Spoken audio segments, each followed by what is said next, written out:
नमस्कार दोस्तों। 2-4 मिनट आज देरी से। कल यहाँ कानपुर में बहुत तेज़ आंधी तूफान के साथ बारिश हुई और उस बारिश में जहाँ मैं जिस स्थान पे हूँ उसके आसपास के बिजली के खंभे और तार टूट गए। उसका बहुत बड़ा फ़र्क पड़ा। फ़ोन चार्ज करने में बिजली नहीं आ रही थी। हमने जैसे तैसे फ़ोन चार्ज किया तो 5 बजे वक्तव्य जारी रहेगा। नमस्कार सुनील प्रकाश भारद्वाज जी, नमस्कार अनूप जी, नमस्कार। लोग जुड़ने लगे, आ चुके। रितेश सिंह जी भी आ चुके हैं, नमस्कार। आदित्य विक्रम जी, आप ही की प्रतीक्षा कर रहा था मैं, नमस्कार। दीपांकर भाई को भी नमस्कार। कल हम जिन प्रश्नों पे बात कर रहे थे वो हमारी सनातन संस्कृति के लिए बहुत ही महत्वपूर्ण प्रश्न हैं।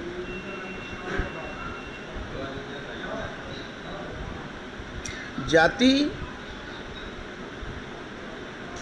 और जातिवाद और जातिगत वैमनस्यता और जातिगत भेदभाव, ये सारी की सारी चीज़ें ऐसी चीज़ें हैं जो कहीं ना कहीं हमारे समाज को क्षति पहुंचा रहे हैं। अब ये क्योंकि वक्तव्य है, इस वक्तव्य को शोध आलेख की श्रेणी में तो हम नहीं रख सकते, क्योंकि जब धारा प्रवाह हम बोलते हैं तो बहुत सारी चीज़ें छूटती हैं, इसलिए इसे शोध आलेख नहीं बोल सकते। लेकिन हाँ, इस वक्तव्य में, इस धारा प्रवाह वक्तव्य में बहुत सारी चीज़ें मैं आपको ऐसी देना चाहता हूँ जिनके आधार पे आप काम कर सकते हैं सनातन संस्कृति की रक्षा के लिए, भारतीय राष्ट्र की रक्षा के लिए। अन्यथा जो दिख रहा है वो बहुत घातक है। बस इसमें अच्छी बात यह है कि कुछ लोग ऐसे हैं जो संघर्ष कर रहे हैं और बहुत ही अच्छी तरीके से संघर्ष कर रहे हैं। लेकिन याद रखिए, संघर्ष पृथ्वीराज चौहान ने मोहम्मद गौरी के साथ भी किया, निरंतर किया। अमित अग्रवाल जी, सर नमस्कार। आप जैसे लोगों को आगे आने की बहुत आवश्यकता है, और आवश्यकता इसलिए है कि मैं आज जो आपको चीज़ें दिखाने वाला हूँ कि जो ये क्रिप्टो क्रिश्चियन वामपंथी हैं, ये आपसे डायरेक्ट सीधे आप पे हमला नहीं कर रहे हैं। ये एक तरफ तो इस्लामिक जिहादियों को आपके खिलाफ भड़का रहे हैं और दूसरी तरफ नवबौद्धों को तरह तरह के कुतर्क देके आपके विरुद्ध खड़ा कर रहे हैं। और इन क्रिप्टो क्रिश्चियन वामपंथियों का नेतृत्व चीन नहीं कर रहा है, ये जान लीजिए आप। इन क्रिप्टो क्रिश्चियंस वामपंथियों का नेतृत्व चीन नहीं कर रहा, अपितु रोम कर रहा है, इटली कर रहा है। इटली के निकट वेटिकन सिटी कर रहा है।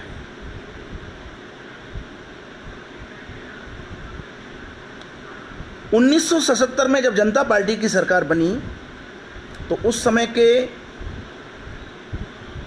प्रधानमंत्री मोरारजी देसाई धर्मांतरण पर प्रतिबंध के लिए एक कानून लाना चाहते थे, और जब उस कानून पे उन्होंने लाने के लिए कार्रवाई शुरू की तो संत घोषित हो चुकी कलकत्ता में रहने वाली दिव्य महिला मदर टेरेसा ने उनके विरुद्ध एक आंदोलन खड़ा किया और सारे क्रिप्टो क्रिश्चियंस वामपंथी मोरारजी देसाई के विरुद्ध हो गए षड्यंत्र करके अच्छी भली जो सरकार सनातन संस्कृति को महत्व देने वाली सरकार थी उसको गिरा दिया गया और इस शुभ कार्य के लिए संत मदर टेरेसा को नोबेल पुरस्कार से नवाजा गया। ठीक उसी तरह से जिस तरह से अभी हाल में हमारे एक टेलीविज़न पत्रकार को मैग्सेसे पुरस्कार दिया गया। कभी ध्यान दीजिए कि जो मैग्सेसे पुरस्कार जैसी चीज़ें हैं वो हमेशा सनातन संस्कृति पर प्रहार करने वाले पत्रकारों को दी जाती है।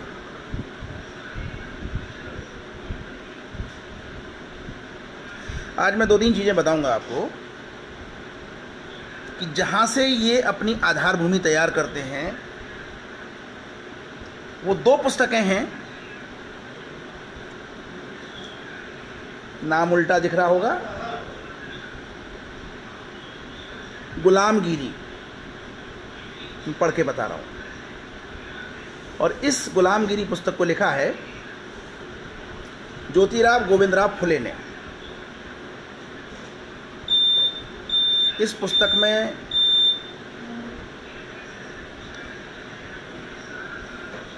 केवल सनातन संस्कृति की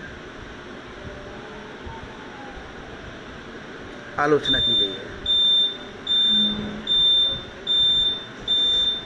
लगभग उसी समय एक अमेरिकन महिला ने भारत यात्रा की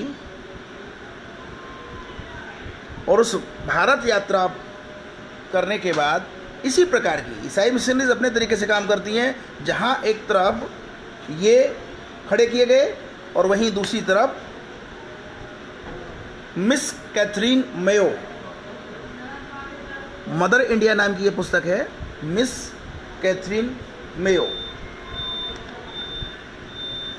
इन्होंने भी सनातन संस्कृति की केवल जातिवाद, छुआछूत और अस्पृश्यता को लेकर आलोचना की। अब आप समझ लीजिए कि ये जितने भी क्रिप्टो क्रिश्चियंस हैं, इनके पास सनातन संस्कृति का विरोध करने के लिए अगर कोई चीज़ है तो केवल और केवल जातिवाद है। इसलिए मैं बार बार कहता हूँ कि हमें जातिवाद पे काम करने की आवश्यकता है, क्योंकि इन्होंने इसको हथियार बना रखा है हमारे ही भाइयों को हमसे हमारे विरोध में खड़ा करने के लिए। और संभवतः इन चीज़ों को हमारे मनीषियों ने समझा था, तभी राम सबरी के झूठे बेर खा लेते हैं, तभी केवट के आक्रोश व्यक्त करने पर उसको प्रेम से गले लगा लेते हैं, तभी निषाद राजगुरु को पूरा सम्मान देते हैं, और तभी मुझे नहीं पता कितनी सच्चाई है, एक धोबी द्वारा कही हुई बात के आधार पर सीता को प्रत्यक्ष कर देते हैं, उस सीता को प्रत्यक्ष कर देते हैं जिस सीता के लिए उन्होंने कितना बड़ा संघर्ष किया।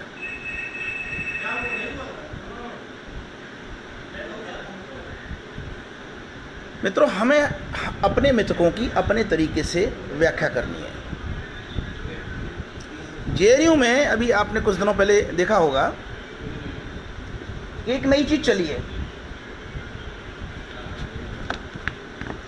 एक व्यक्ति को भारत के मूल निवासियों का जननायक बताया जा रहा है। ये देख लीजिए, महिषासुर एक जननायक, महिषासुर एक जननायक। ये प्रमोद रंजन जी हैं।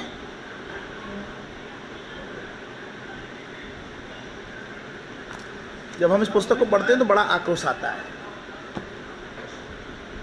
कि महिषासुर जननायक था। अब देखिए इनकी परिकल्पनाएं देखिए कि महिषासुर को, जो हमारा नेता था, हमारा राजा था, उसको, अब मैं आर्य शब्द नहीं बोलता, मैं बहुत सीधे सीधे साफ साफ शब्द में कहूँ, वामपंथी शब्द बेकार का शब्द हो गया, ये क्रिप्टो क्रिश्चियन शब्द इस्तेमाल करिए। इसी तरह से हिंदू धर्म मत बोलिए, सनातन संस्कृति बोलिए। हम धर्म नहीं हैं, हम संस्कृति हैं। इसी तरह से तीसरा शब्द और है जो ये लोग आजकल इस्तेमाल कर रहे हैं, और वो शब्द है, पहले आर्य कहा जाता था, अब कहा जाता है यूरेशियन डीएनए वाले लोग। यूरेशियन डीएनए वाले लोग, शब्द समझ लीजिए, मुझे मालूम है हम लोग अपनी दुनिया में इतने मगन हैं कि कौन क्या कर रहा है हमारे विरुद्ध हमको पता ही नहीं चल पाता है। तो यूरेशियन डीएनए वाले इन आर्यों ने महिषासुर जैसे जननायक की हत्या कर दी, और इस महिषासुर जननायक की हत्या करने के लिए उपयोग किया, आप समझ लीजिए कि कहने में भी बड़ा अजीब सा लगता है लेकिन कहना पड़ेगा, जिस शक्ति की प्रतीक दुर्गा को पूरा देश मानता है, उस दुर्गा को वैश्या कहते हुए इन लोगों ने इन पुस्तकों में कहा है कि दुर्गा नामक वैश्या की सहायता से महिषासुर जैसे जननायक का वध कर दिया।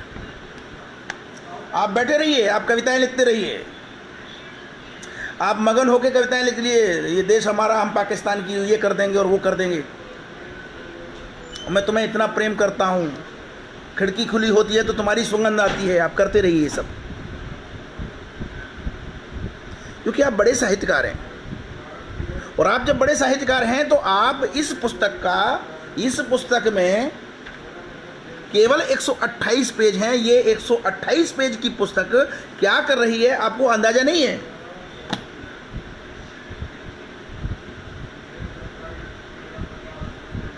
और आप ये सोच रहे हो कि एक ही पुस्तक है, तो ऐसा भी नहीं है। लीजिए, उससे भी बड़ा खजाना, ये देखिए कितनी मोटाई है। महिषासुर मिथक व परंपराएं, ये 360 पेज की पुस्तक है। अगर किशोर है तो किशोर 128 पेज की किताब पढ़ लेगा, और अगर थोड़ा प्रौढ़ है तो वो 360 पेज की किताब पढ़े, लेकिन पढ़ेगा महिषासुर को। और मजे की बात देखिए कि दोनों पुस्तकों का जो संपादक है वो एक ही है, प्रमोद रंजन।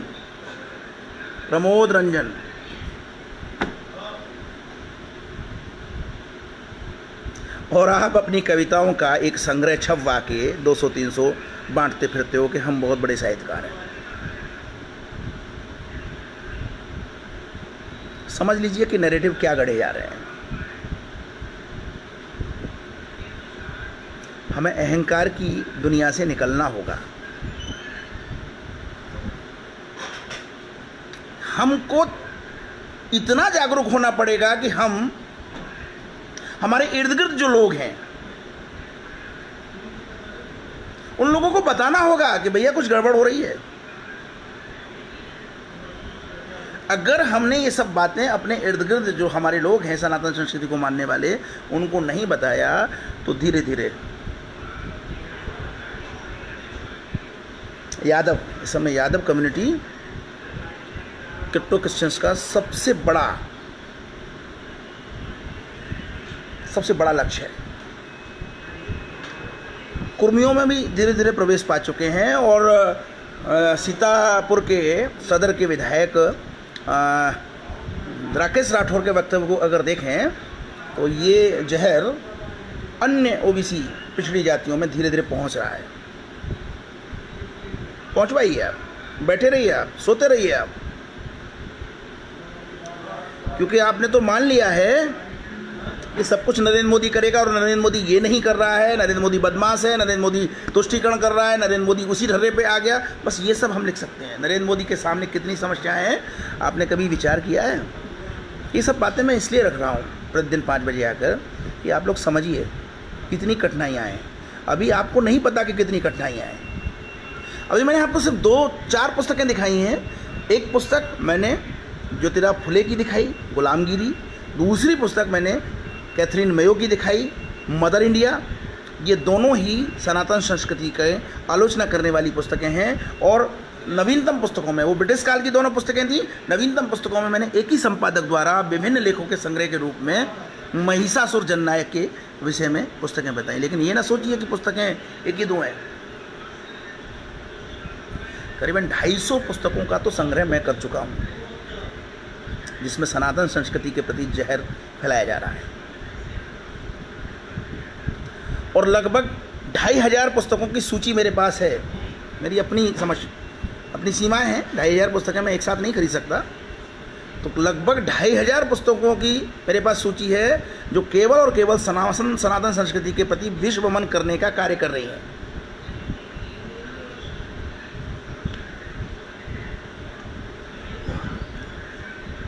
मैं बहुत विचलित और दुखी हूँ क्योंकि हम केवल अपने बारे में सोच रहे हैं और केवल अपने बारे में सोच रहे हैं और अपने अलावा किसी चीज़ के बारे में नहीं सोच रहे हैं। मुझे बहुत दुख होता है, मुझे बड़ा दुख होता है कि मेरा निकटतम व्यक्ति भी केवल अपने बारे में सोच रहा है। कोई मतलब नहीं, किसी आंदोलन से कोई मतलब नहीं है, किसी चीज़ से कोई मतलब नहीं। आज मेरा मन बड़ा खिन्न है कि लाख कोशिश करने के बावजूद हम अपने विचार को अपने पड़ोसी तक नहीं पहुंचा पा रहे हैं। और उधर देखिए चमत्कार ही चमत्कार, लीजिए, all India schedule caste federation और रिपब्लिकन पार्टी ऑफ इंडिया प्राचीन भारत में क्रांति और प्रतिक्रांति, प्राचीन भारत में क्रांति और प्रतिक्रांति,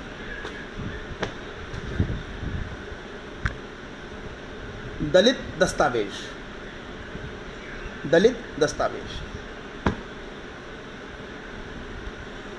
बाबा साहब डॉक्टर अंबेडकर और महाप्राण जोगेंद्र नाथ मंडल। मुझे बड़ा आश्चर्य हुआ कि जिस जोगेंद्र नाथ मंडल की वजह से भारत का बहुत बड़ा भूभाग पाकिस्तान में चला गया और उस हरामजादे को वापस हिंदुस्तान लौटना पड़ा।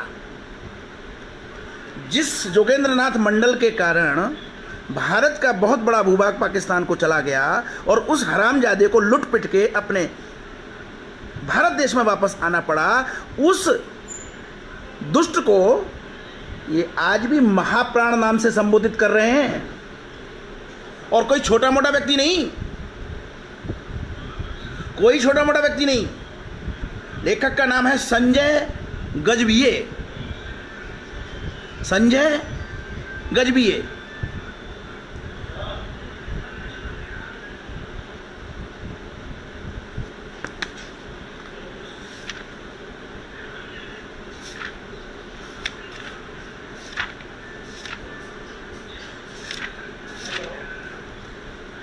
संजय गजभिये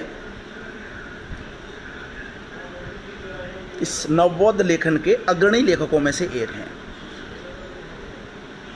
अब कैसे काट करोगे भैया?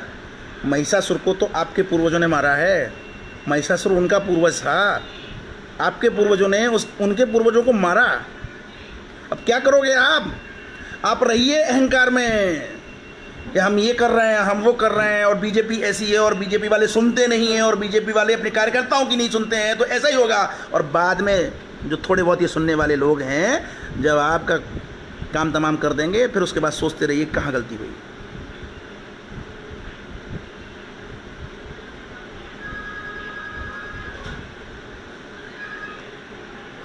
अब आ जाइए इन तथाकथित क्रिप्टो क्रिश्चियन वामपंथियों पे।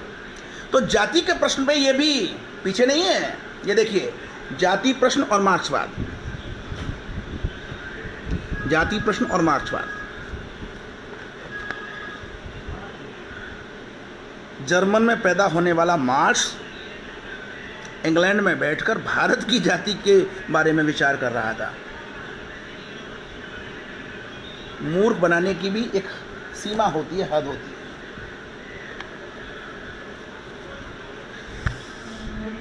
मूल भारतवासी और आर्य, भिक्खु बोधानंद, आप समझ सकते हैं ये नवबौद्धों की करतूत।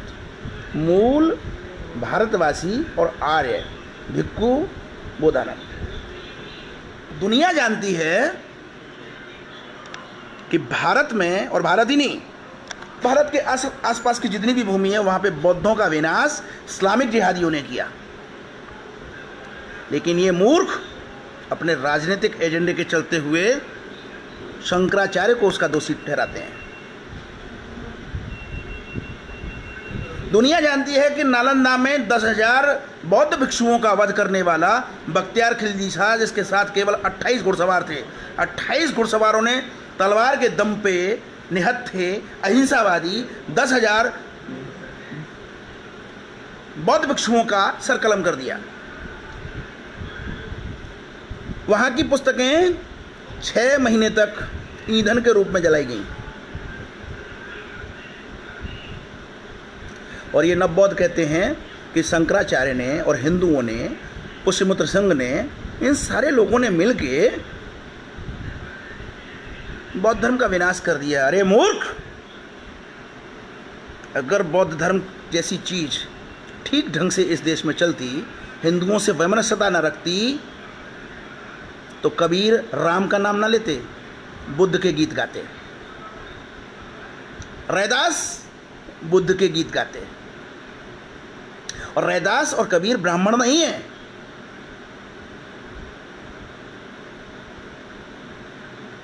कितनी बड़ी गलतफहमियां ये अपनी नई पीढ़ी में फैलाते जा रहे हैं। और हम लोग अपने घरों में 5 बजे शाम को चाय की चुस्कियां ले रहे हैं। लेते रहिए, लेते रहिए। आप क्या समझते हैं कि ये चीज़ें मुझे आजकल में पता चली हैं? पिछले 6 वर्षों से मैं निरंतर इन्हीं चीज़ों पे लगा हुआ हूँ कि आखिर गड़बड़ कहाँ हो रही है। ये जो महिषासुर के वध की बात करते हैं, जो संस्कृतियों के संघर्ष की बात करते हैं, जो अपने आप को मूल निवासी बताते हैं, जो अपने आप को बौद्ध का अनुयायी बताते हैं, मेरा उनसे एक प्रश्न है। आप तो वानरों को भी अपना ही मानते हो मूल निवासी, ठीक है ना? और राक्षस राज रावण तो सीधे सीधे बुद्ध के शिष्य थे, बुद्ध से वार्ता हुई उनकी। तो मेरा एक प्रश्न है इन लोगों से कि अगर संस्कृतियों का संघर्ष था तो बाली और रावण के बीच में युद्ध क्यों हुआ? ना तो बाली आर्य था और ना रावण तथाकथित आर्य था। एक राक्षस संस्कृति को मानने वाला और एक वानर संस्कृति को मानने वाला, इन दोनों के बीच युद्ध कैसे हुआ? और सुग्रीव के साथ सारे वानर मिलकर, सारे वानर राम के साथ क्यों आ गए? रावण के विरुद्ध संघर्ष में सुग्रीव के साथ सारे वानर मिलकर राम के साथ क्यों आ गए? इस प्रश्न का भी जवाब देना होगा अगर आप महिषासुर की बात करते हैं तो।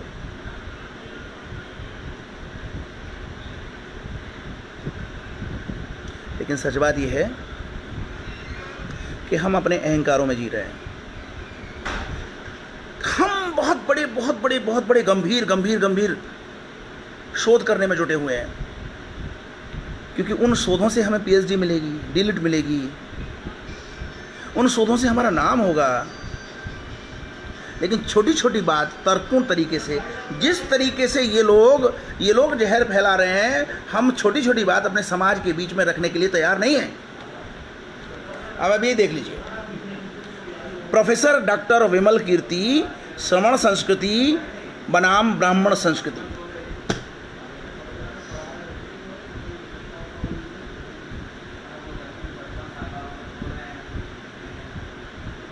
आप करते रहिए बड़े बड़े शोध, बड़े बड़े प्रोजेक्ट, जुटे रहिए बड़े बड़े शोधों और प्रोजेक्टों के लिए, और ये छोटे छोटे काम करके, छोटे छोटे तर्क देके आपकी संस्कृति को नष्ट कर देंगे। ज़रूरत इस बात की है कि हम जिस प्रकार से ये छोटे छोटे तर्क दे रहे हैं, उसी प्रकार से हम भी छोटे छोटे तर्क देके जो काम ये कर रहे हैं। 128 पेज की इस पुस्तक में जो जहर घोलने का काम ये कर रहे हैं, तो हम अपनी संस्कृति की रक्षा के लिए क्या ये काम हम नहीं कर सकते? एक पुस्तक हो तो बात की जाए, मूल निवासियों का इतिहास। मित्रों, मैंने क्या कहा, 250 पुस्तकें अगर मैं दिखाने बैठ जाऊं तो कम से कम ये वक्तव्य 4-5 घंटे का हो जाएगा। और मेरी सीमा 45 मिनट 1 घंटे से ज़्यादा मैं नहीं रखना चाहता। धीरे धीरे करके इन पुस्तकों के जो अंदर लिखा हुआ है, जो जहर लिखा हुआ है, मैं वो भी बताऊंगा आगे के वक्तव्यों में। लेकिन इनका लक्ष्य क्या है, उस लक्ष्य को समझ लीजिए। ये इन सारी पुस्तकों के बाद अंततः कहते हैं कि जो हिंदू धर्म है वो परिकल्पित हिंदू धर्म है।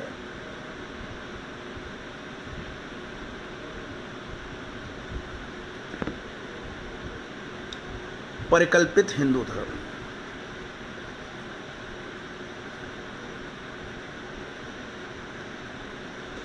इस पुस्तक में, अब क्योंकि उल्टा दिखेगा आपको, मैं इसका फोटो खींच के और कमेंट बॉक्स में बाद में डालूंगा।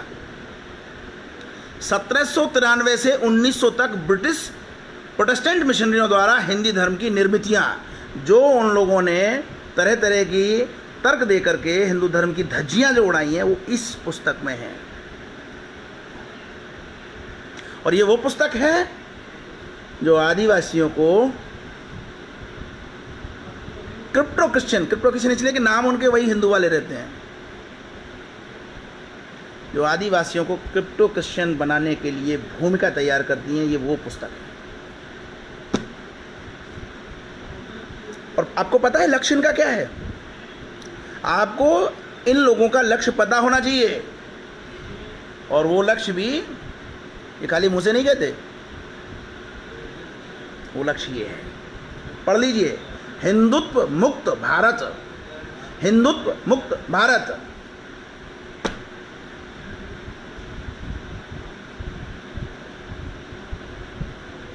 हम अपने अहंकार में, कारण ये है कि ये तो इसमें कोई संदेह नहीं है कि आर्थिक रूप से जो तथाकथित उच्च वर्ण है, वो उच्च वर्ण आर्थिक रूप से इनसे ज़्यादा समृद्ध है, लेकिन उसके पीछे अन्य राजनीतिक और सामाजिक कारण है, ऐतिहासिक कारण है। हम में से ज़्यादातर लोग ये सिर्फ इतना सा तर्क दें कि साहब सारी ज़मीन सवर्णों के पास क्यों है, सारी प्रॉपर्टी सवर्णों के पास क्यों है, सारा पैसा सवर्णों के पास क्यों है।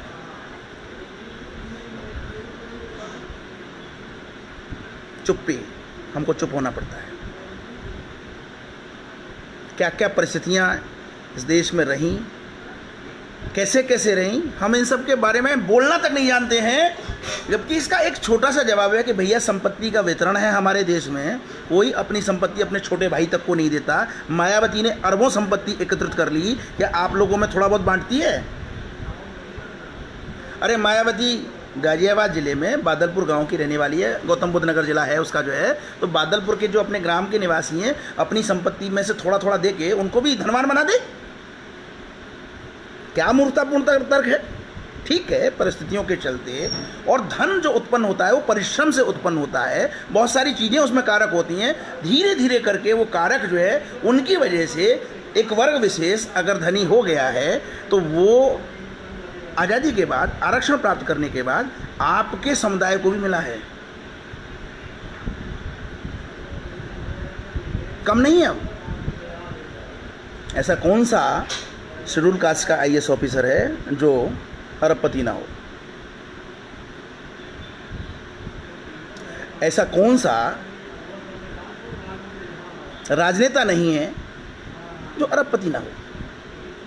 और किसी को कोई कठिनाई नहीं है। हम तो सिर्फ इतना कहना चाहते हैं कि मित्रों, सनातन संस्कृति के मूल को समझो। दुनिया में अकेला यही धर्म, जिसे आप हिंदू धर्म कहते हैं, यही धर्म ऐसा था जो हमें पूर्ण स्वतंत्रता प्रदान करता था। हम चाहे जैसे जिए, हम मंदिर आए ना आए, हम पूजा करें न करें, हम यज्ञ करें न करें, हम दुर्गा को माने या हनुमान को माने, हम शिव को माने या विष्णु को माने, कोई प्रतिबंध नहीं। और प्रयोग जोगेंद्रनाथ मंडल कर चुके थे। जोगेंद्रनाथ मंडल स्वतंत्रता के समय पर अपने अनुयायियों सहित पाकिस्तान गए, और जब पाकिस्तान ने उन पर प्रतिबंध लगाने शुरू किए, उनको इस्लाम ग्रहण करने के लिए प्रेशर आने लगा, वहाँ के दलितों को इस मुसलमान बनाया जाने लगा, तो अंततः जोगेंद्रनाथ मंडल को आटे दाल का भाव मालूम पड़ गया। आप फिर मूर्खता कर रहे हो। आप फिर मूर्खता कर रहे हो। अरे मिलके ब्राह्मणों का आईएएस ऑफिसर गांव के गरीब ब्राह्मणों को कुछ नहीं देता, तो दूसरी तरफ अन्य वर्गों के आईएएस ऑफिसर भी अपने ही वर्गों के गरीब लोगों को कुछ नहीं देता। ये मनुष्य की प्रवृत्ति है। और इन्हीं मनुष्यों में से कुछ लोग ऐसे होते हैं जो चिंतन करते हैं, समाज का हित सोचते हैं। तो समाज का हित सोचने के लिए अगर आप अपने अपने वर्गों का हित सोचेंगे, समस्या का समाधान नहीं होगा। मुझे बड़ा आश्चर्य होता है जब लोग सोशल मीडिया पर लिखते हैं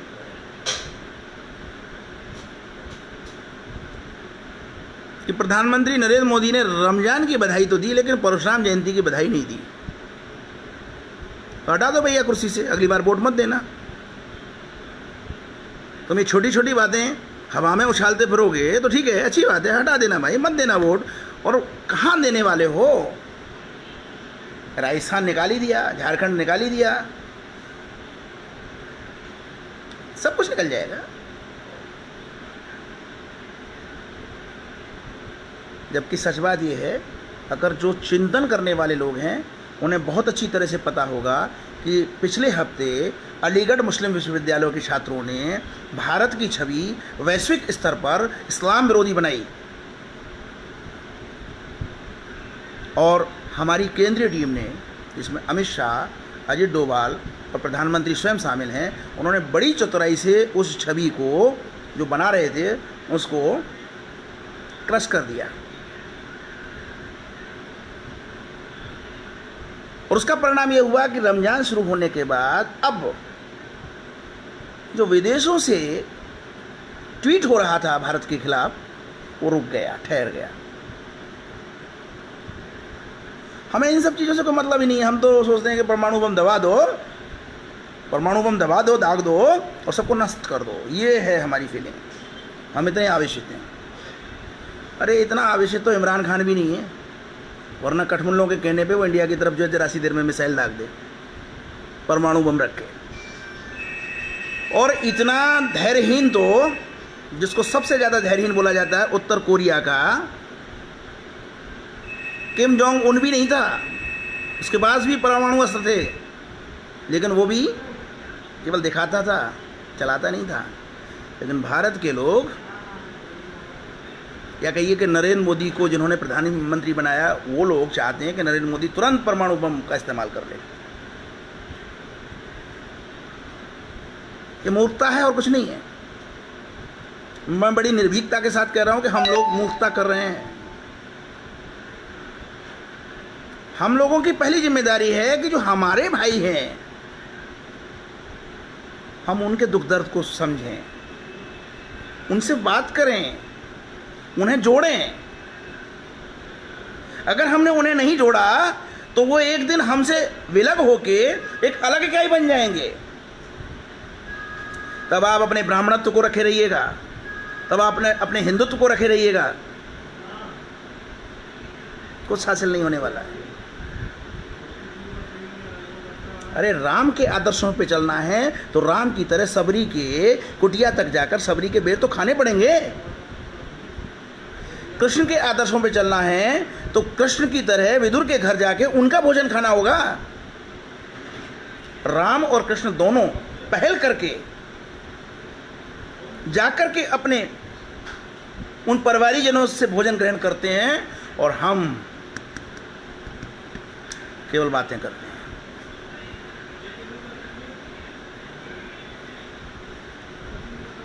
हाँ बिल्कुल, फर्जी ट्वीट भी जारी हुए, बिल्कुल सही है। मैं आपको बता तो रहा हूँ कि अलीगढ़ मुस्लिम विश्वविद्यालय के लोगों ने बाकायदा षड्यंत्र करके, ये तो आ चुका है, बाकायदा षड्यंत्र करके इस तरह का माहौल क्रिएट करने का कोशिश किया कि जो मुस्लिम देश हैं वो भारत के खिलाफ हो जाए।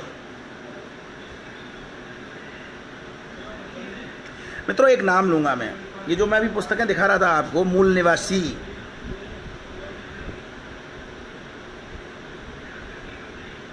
आर्य,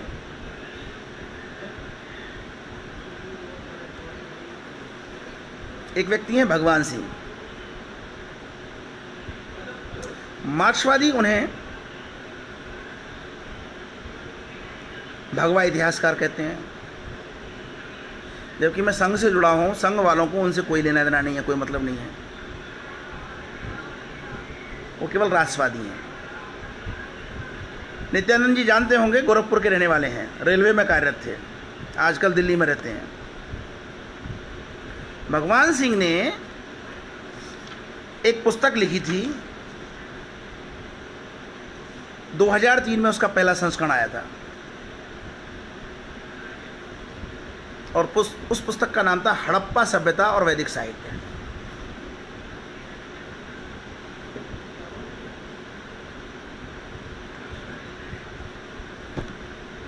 यह वो पुस्तक है जिसने इन क्रिप्टो क्रिश्चियन वामपंथियों की आर्यन थ्योरी, आर्य सिद्धांत की हवा निकाल दी।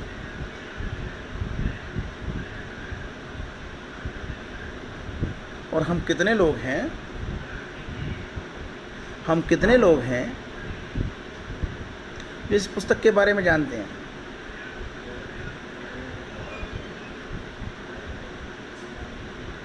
वो शब्द पे शब्द गढ़े जा रहे हैं।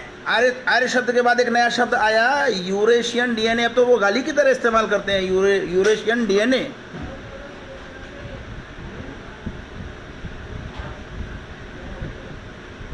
और हम उनके उत्तर देने की भी स्थिति में नहीं हैं।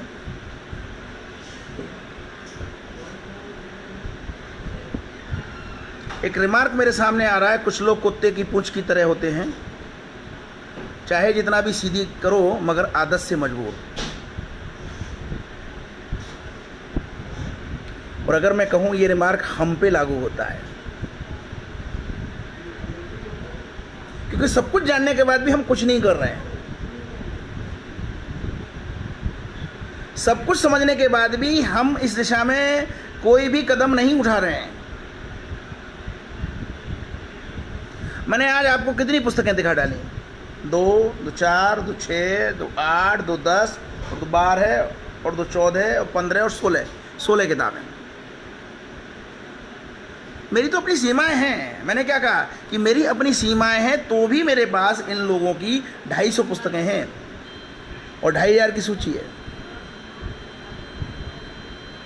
अब मैं पूरी ईमानदारी से राष्ट्रीय चेतना वाले विद्वानों से, चाहे वो कोई भी हों,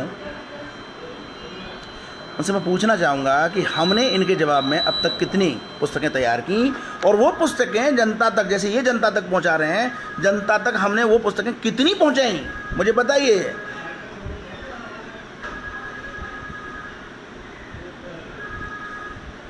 आंदोलन कैसे खड़े होते हैं समझिए।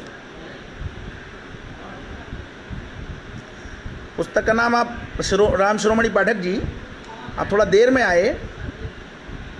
कौन सी पुस्तक का नाम पूछ रहे हैं आप, मैं समझ नहीं पा रहा हूँ। नवबौद्धों की पुस्तकों की बात कर रहे हैं, या क्रिप्टो क्रिश्चियंस की पुस्तकों की बात कर रहे हैं, या हम राष्ट्रीय चेतना वाले लोगों की बात कर रहे हैं?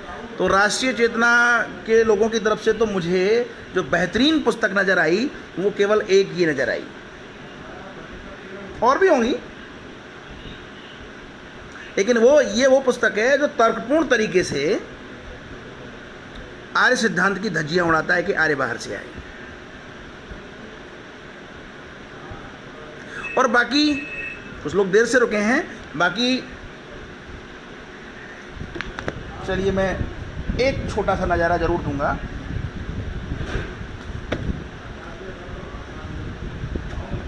ये देखिए राम शिरोमणि पाठक जी, आप देखिए, महिषासुर एक जननायक, बहुत छोटी किताब है, 128 पेज की, कीमत भी बहुत ज़्यादा नहीं होगी, मैं समझता हूँ कि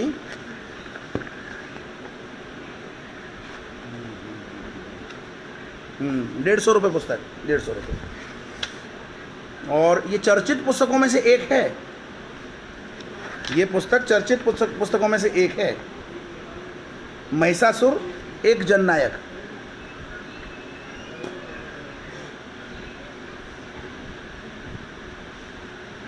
मैं आपके प्रश्नों को समझ ही नहीं पा रहा हूँ राम सरोमण पाठक जी। मैं तो यही कह रहा हूँ कि राष्ट्रीय चेतना की पुस्तकें कितनी हैं, उपलब्ध ही नहीं है, ना के बराबर हैं।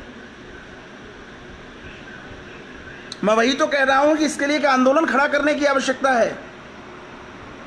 मैं वही तो कह रहा हूँ कि इसके लिए निरंतर परिश्रम करने की आवश्यकता है। मैं वही तो कह रहा हूँ कि शोध केंद्रों के माध्यम से केवल उपाधियां लेने से कुछ नहीं होना, बल्कि अपने शोधों को सरल भाषा में जनता तक पहुंचाने की आवश्यकता है। आदरणीय गोपाल एस सुतवाला जी को मेरा नमस्कार।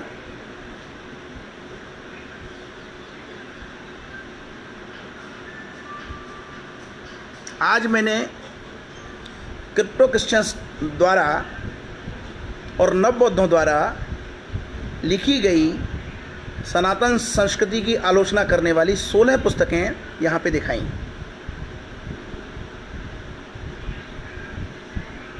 और मैंने सिर्फ इतना पूछा है कि हम अपने युवाओं के बीच में क्या साहित्य ले जा रहे हैं। हमारा युवा सामने वाले के प्रश्नों का उत्तर अगर दे तो कैसे दे। तो मैं उसके लिए मैं आपको एक घटना बताना चाहता हूँ, उस पर ज़रा ध्यान दीजिए। पुणे के ऑर्डिनेंस विभाग में एक ऑफिस में आज से करीबन 40 साल पूर्व एक व्यक्ति कार्यालय अधीक्षक के रूप में कार्यरत था। क्लर्क से कार्यालय अधीक्षक, पहले क्लर्क हुए होंगे फिर कार्यालय अधीक्षक होंगे।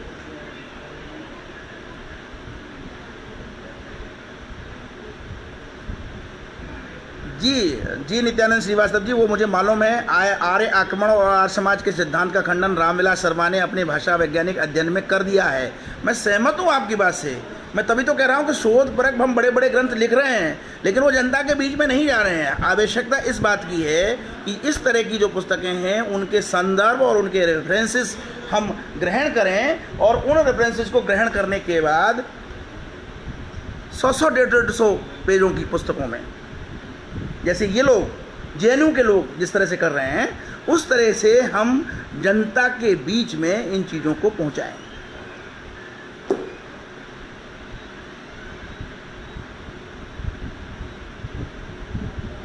तो उस व्यक्ति ने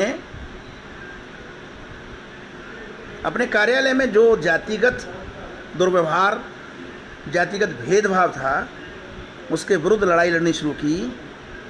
और प्रारंभ में केवल 8 लोग अपने कार्यालय के जो आरक्षण से जुड़ी हुई जातियां थीं उनके लोगों को इकट्ठा करके, उस ज़माने में 40-45 साल पहले, उस ज़माने में प्रतिमाह थोड़ा थोड़ा धन इकट्ठा करके कार्रवाई शुरू की।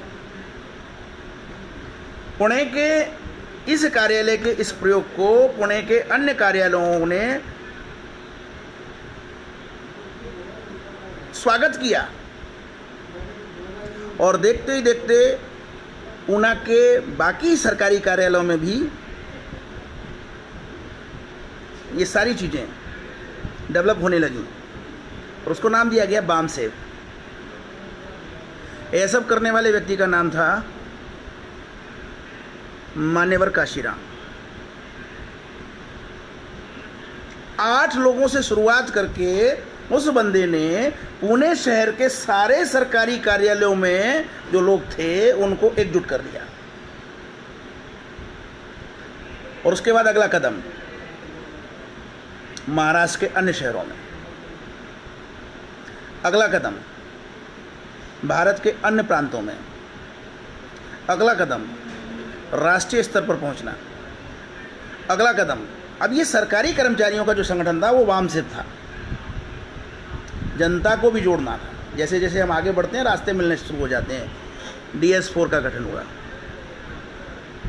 और अंततः बहुजन समाज पार्टी के नाम से जो कुछ भी हुआ वो आप सब लोगों को पता है। हम लोगों में से अधिकांश जो बाद में विकास होता है वो दिखता है, जो प्रारंभिक जो परिश्रम है उन पे हमारी नज़र नहीं पड़ती।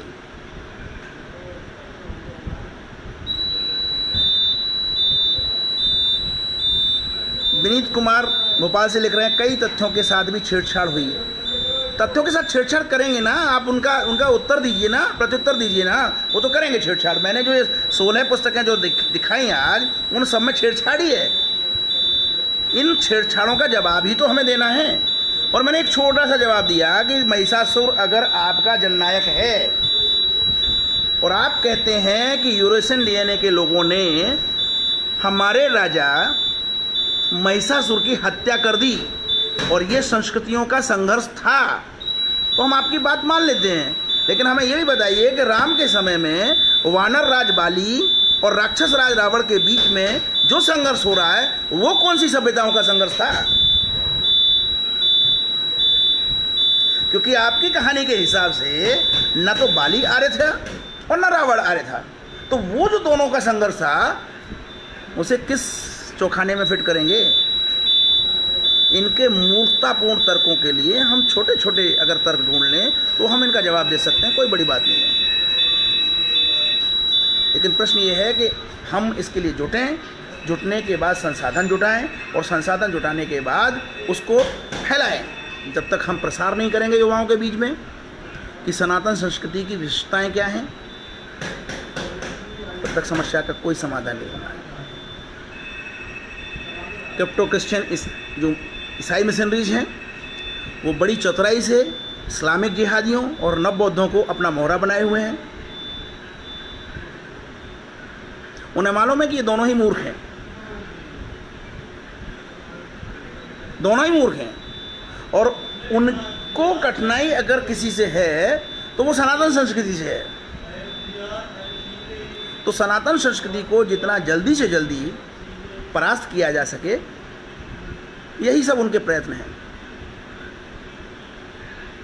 वो सनातन संस्कृति को अत्याचारी संस्कृति बताते हैं, लेकिन भूल जाते हैं कि धर्मांतरण न करने वाले पारसी और जैन धर्म इसी सनातन संस्कृति के साथ सहजीवता के साथ जीवित रहे हैं। अन्य किसी देश में तो उन्हें जीवन ही नहीं मिल पाया। बौद्ध धर्म फैला, पूरे में फैला, वो धर्मांतरण कर रहा था। इस्लामिक जिहादी फैले, वो धर्मांतरण कर रहे थे। ईसाई मिशनरीज फैली, वो धर्मांतरण कर रही थी। लेकिन पारसी धर्म और जैन धर्म, ये दो धर्म धर्मांतरण नहीं कर रहे थे। इसलिए इनका अस्तित्व केवल सनातन संस्कृति के साथ ही संभव था, कहीं किसी दूसरी जगह पे संभव ही नहीं था। तो सनातन संस्कृति में कोई विकृति नहीं है, विकृति है उसके अनुयायियों में, जैसा कि हर धर्म के साथ होता है। और ये जो विकृति है उनके अनुयायियों में, वही सनातन संस्कृति को हानि पहुंचा रहा है।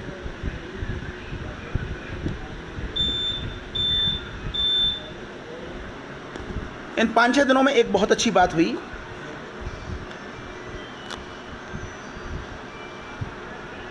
मेरे कार्यालय के,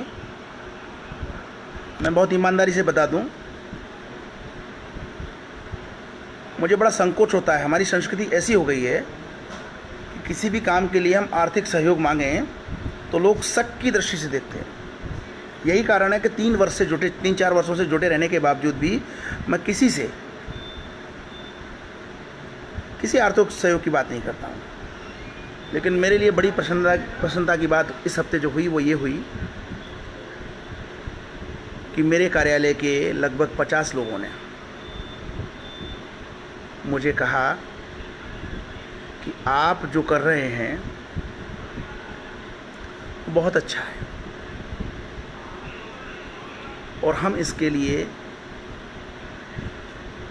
ECS के थ्रू 100 रुपये प्रतिमाह देंगे। 50 लोगों का मतलब हो गया 1 महीने में 5,000 रुपये।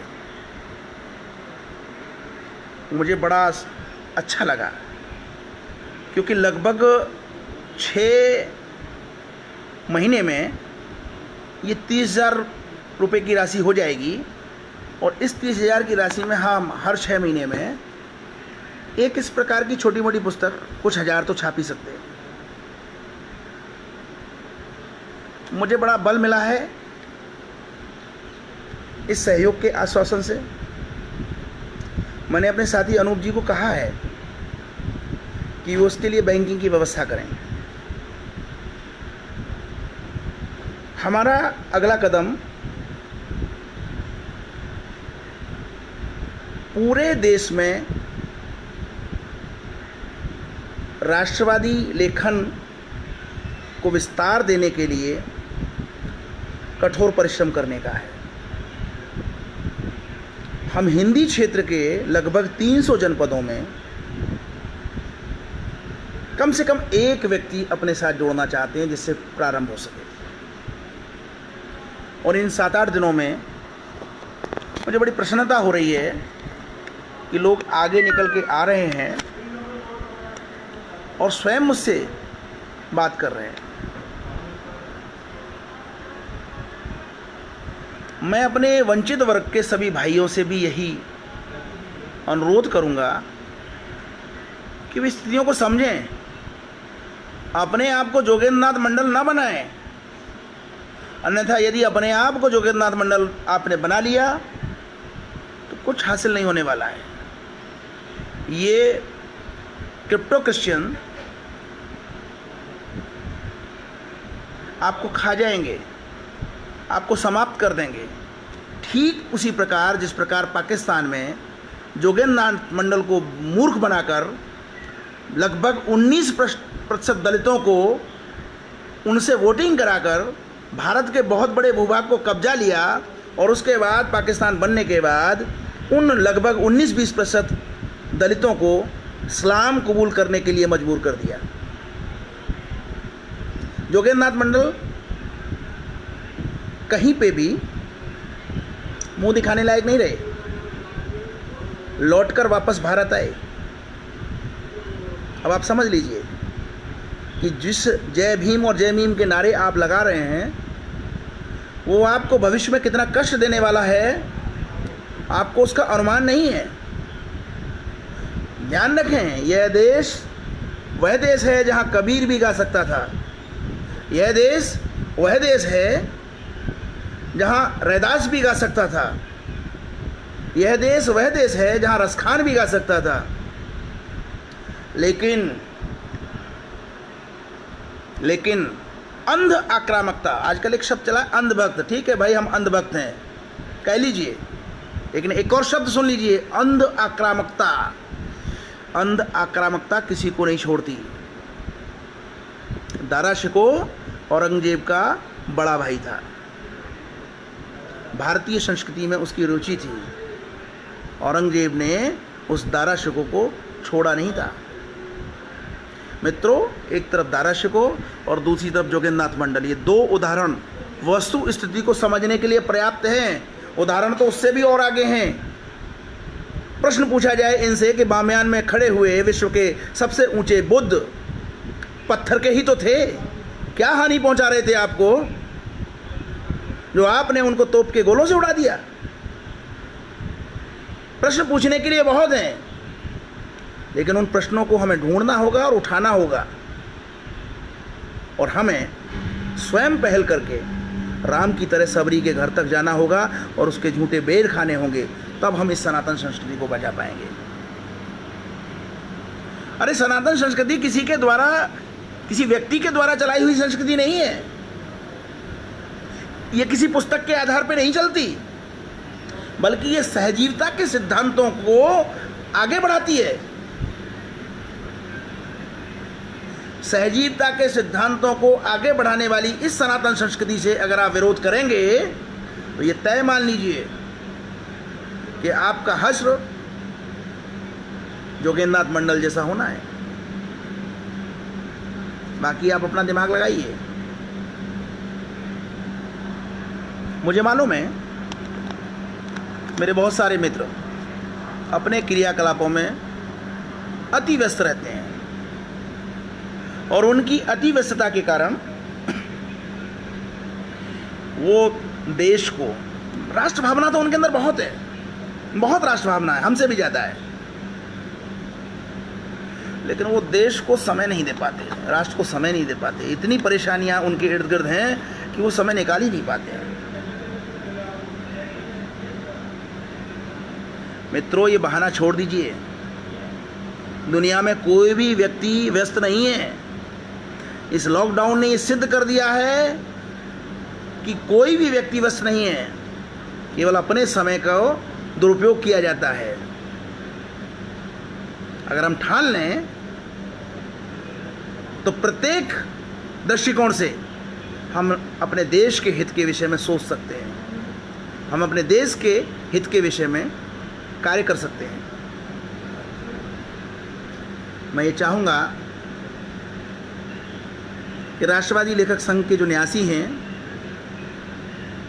वो मिलकर आपस में एक थिंक टैंक डेवलप करें और उस थिंक टैंक के माध्यम से क्या क्या संभव है, कैसे कैसे संभव है, उस पर विचार करते हुए कार्य निष्पादन की तरफ आगे बढ़ें। हम आज 33 हैं तो शीघ्र ही 50 होने जा रहे हैं। 50 से और आगे बढ़ेंगे। 250 जिलों में अगर 250 लोग भी हमारे साथ आ गए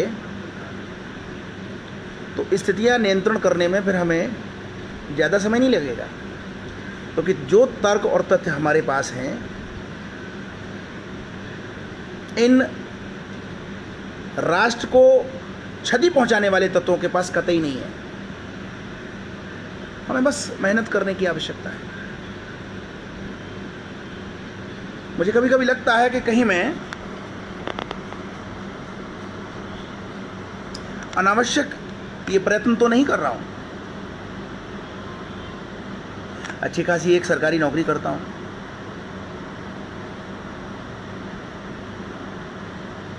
चुपचाप घर में जाके सोऊं, क्यों ये सब कर रहा हूं? लेकिन मेरी अंतरात्मा मुझे ढाढ़स बंधाती है और कहती है जुटे रहो, जुटे रहो। बहुत सारे साथी हैं जो आगे निकलकर इस युद्ध के लिए साथ आने वाले हैं और हम जीतेंगे, निश्चित रूप से जीतेंगे और इन क्रिप्टो क्रिश्चियन वामपंथियों को इनकी औकात बता देंगे। बहुत बहुत धन्यवाद आप सब लोगों का। नमस्कार।